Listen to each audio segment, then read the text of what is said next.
Aren't you glad you don't live on Hilly Lane? There are about 18 year-round residents that live down along this section of the Rideau River watershed. And they're not able to get out anymore.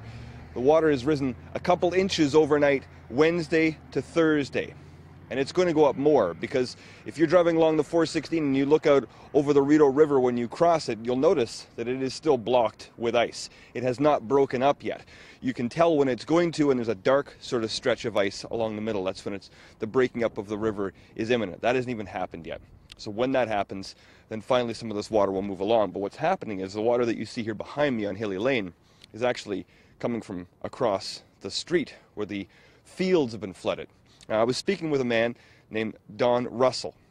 He's lived here for 12 years. He says this is the fourth time in his time here that it is flooded. He was planning on meeting me right here and driving me in so I could get a look at the flooding for myself. But he can't get out anymore. The only way he can do that is in a pair of hip waders. And he walks out here to where his wife's car is parked and then goes into town and does what he needs to get done. So residents here have been told by the Rideau Valley Conservation Authority that they have a few more days of this to endure for sure until the weekend. And with temperatures expected to get up to double digits, 14 degrees this afternoon in the sun, it's going to get worse before it gets better.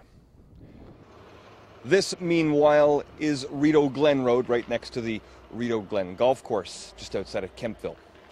Over here, to my right, your left, is where the Rideau River is.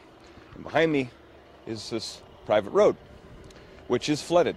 In fact, I spoke with Jolene Stover. She's lived down here for about 12 years, and she's not living here at the moment because she has to stay with friends. She says that there's no access.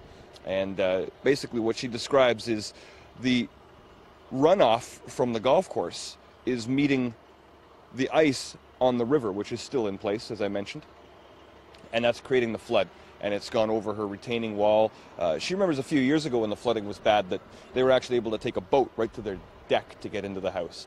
Now, their house is a newer one. It was built about 5 feet off the ground, so they're able to just have a sump pump and have no real damage, but they have, you know, taken care of their valuables, put them in a safe place, got everything up off the floor.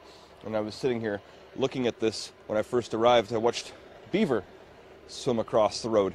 Always a bad sign when beavers can get around, but you can't. Near Kemptville, Doug Hempstead for Sun News.